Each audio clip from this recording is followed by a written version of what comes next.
Voglio insegnare una cosa alle nuove generazioni, una cosa pratica, una chicca pratica, però attenzione, guarda, si è persa questa cosa, si è persa e si prende tra virgolette in giro la vecchia usanza della prevenzione. Attenzione. Vedi, qui è stata cambiata, adesso non mi ricordo per che motivo, una vite e questa sporge parecchio rispetto a quelle originali. Attenzione. Questo è un monitor da quasi 1000 euro, scheggiato come puoi vedere da quella vite che fuori usciva. Perché mi è venuta in mente questa cosa? Perché quando ho imprecato toccando quella vite ho ripetuto 3 volte, proprio non riuscivo a non ripetere questa frase, se l'avessi saputo prima. Ok, questo perché stavo andando a prendere i cacciaviti per invertire le viti e continuavo a ripetermi sta roba, proprio veramente usciva più forte di me. Se l'avessi saputo prima, eh no, e qui entra la prevenzione, ok?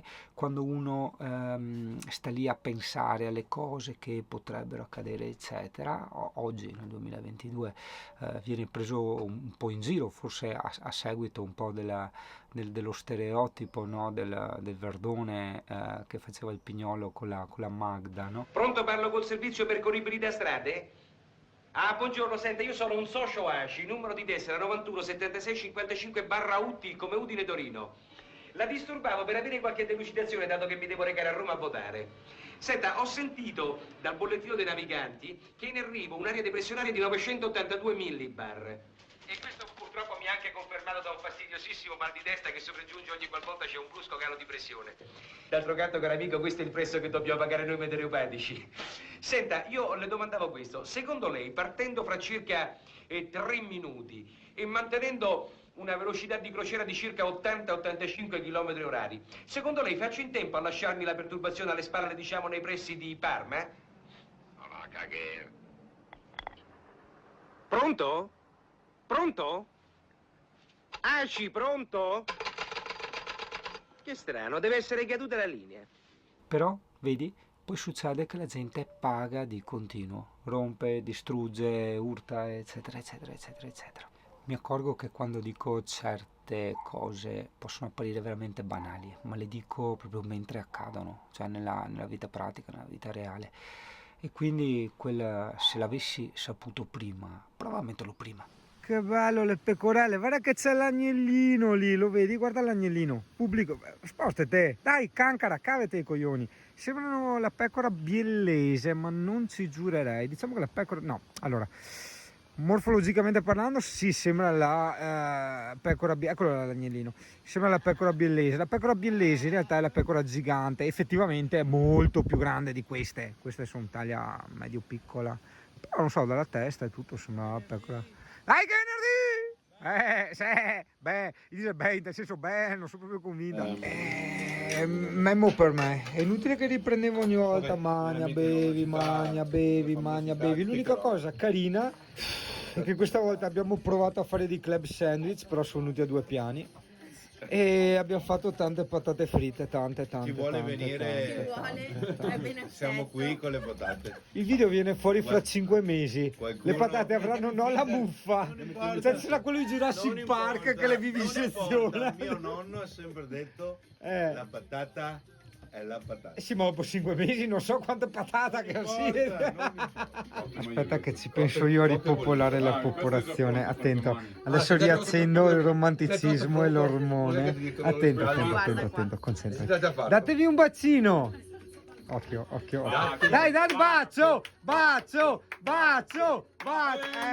Eccola, vedi? Così un bacio oggi, una palpatina domani, io faccio crescere la population. Punti per quando sarò vecchio, no? Ok? Una volta da giovane, cioè tu eri qui dentro tipo in un camper, no? In montagna, così, in un prato, e eri sotto un temporale e volevi dormire con le finestre aperte per essere tipo dentro al temporale, dentro a questa cosa, ma contemporaneamente sentirti protetto, no? Un po' come quasi quelle palline che andavano sul mondo di Jurassic Park, no? Che tu entravi dentro queste sfere e passavi i mondi dei dinosauri, no? E tu ti sentivi, no? All'epoca avevi 39 anni e ti sentivi bene, ti sentivi protetto e quasi come stessi affrontando, ma nel senso un po' da sbruffoncello, no? Così provocando la natura, perché tanto ti sentivi protetto da questo tuo vetro, da questa protezione che era il camper, no? Quel giorno ti eri addormentato così, guardando i lampi e il temporale col suono della pioggia e ti piaceva. Mamma mia, che seppa! Stasera stavolta mi ha lasciato dormire fino alle 10, ma chi si alza adesso? Vedi? Come degli amici che ti portano sulla cattiva strada. Cioè, a parte questa che sei piena di buche, vabbè che sta mio Francesco, ma... beh, dopo...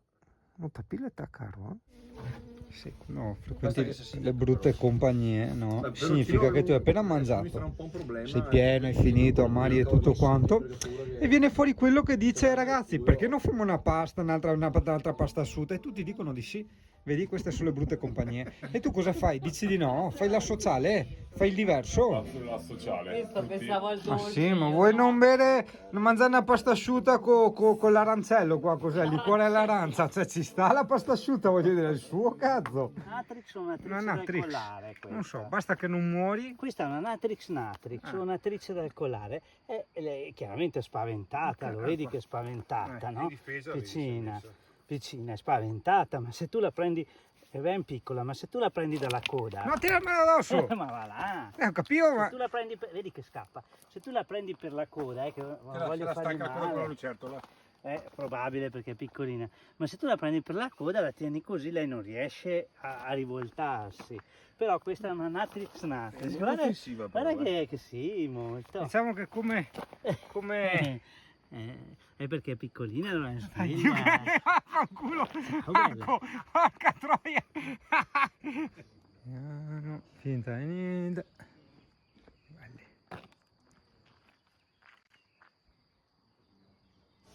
Non c'ero mai stato, perché adesso stiamo prendendo la sana abitudine di spenderli un po' sti Skype, perché stringere troppo direi non ha senso. Guarda, uno strumento ludico da vecchi, vediamo chi se lo ricorda. Questo Pampini, tocca sempre spiegarle tutto. Allora, questo si chiamava jukebox. Cosa succedeva? Una volta i vostri genitori, per fare i pincioni con la mamma, ok? Per far sì che voi poi foste nati, andavano su queste cose qui al bar, mettevano dentro dei soldini, una monetina e selezionavano la canzone. Dopo aver selezionato la canzone andavano a attaccare bottone con la vostra mamma. Che bella voce. Abbiamo mangiato da Dio. Però un cazzo mi esgo fame, Dio caro, vedi essere ciccione. Cioè, se un giorno te ti trovi in un bivio nella tua vita in cui devi scegliere se diventare ciccione o no, lascia stare, perché dopo hai sempre fame, porca puttana. Fai fuori strada anche tu con Marcus Caldonius, corsi di rally avanzato in retromarcia. Senti che cri di grilli, che roba. Questa è Italia, si vede poco. Beh, questa è la mia famosissima, no, lampadina, quella con la zanzariera, storica, a dir poco storica. E tu mi dirai, Madonna, ma ancora viva quella volta? No, assolutamente no. Essendo tutte cinesate, è morta. Allora io ne ho preso un'altra su Amazon, gli ho fatto il reso e gli ho mandato indietro quella vecchia. Che cazzo, devo pagare la vostra obsolescenza programmata, pagatevela voi. Spengo il video che volevo fare perché c'è Francesco che spiega che ha diviso per 4 il suo abbonamento di Netflix. Non posso, non è Netflix, Disney Plus. Disney, vabbè, chiudo comunque. Che troia, mi sono cagato addosso. Una vipera. Oh, gentile pubblico, sta attento. Allora, a parte tutti i discorsi che abbiamo fatto con le vipere, no? Ce n'era una, cazzo, sembrava morta perché aveva gli occhi troppo strani. Cioè, veramente sembrava tipo secca, cioè morta di disidratazione, cioè in decomposizione, ecco, ok? Allorché mi sono avvicinato per fargli un video da vicino, porca puttana quanto mi sono cagato addosso, Dio caro, sta attenti alle vipere che sembrano morte. Pausa cantieri perché comunque ho una certa età e devo prendermi avanti. Questa te la sconsiglio in camper. Mamma mia, tra le vipere e i ramarri giganti non ti dico quanti porchi che sono volato. Comunque guarda qua, ho trovato, sì, anche per voi maledetti pigroni del gruppo, questa piscina che è una cosa spettacolare. Profondità mi sembra 1,5 metri. Ok, ci sono anche le rocce per sedersi, fantastica, fantastica. Alle mie spalle abbiamo il borgo di Artemis, momentaneamente la strada per arrivarci la stanno costruendo. Vedi, quando dicono a San Francesco non c'è niente nell'area camper, io ho fatto un video dove recensivo questa city bike elettrica molto molto compatta e ti ho dimostrato come con un piccolo aggeggio puoi rivoluzionare la tua vita in camper. E l'aggeggio è anche esageratamente economico, perché voglio dire, conosco un casino di gente che ha il camper che parte da minimo 20.000 euro, quindi dai 20 ai 100.000, quindi 1.000 euro cosa vuoi che siano per una cosa che ti cambia completamente il modo di vivere i tuoi viaggi.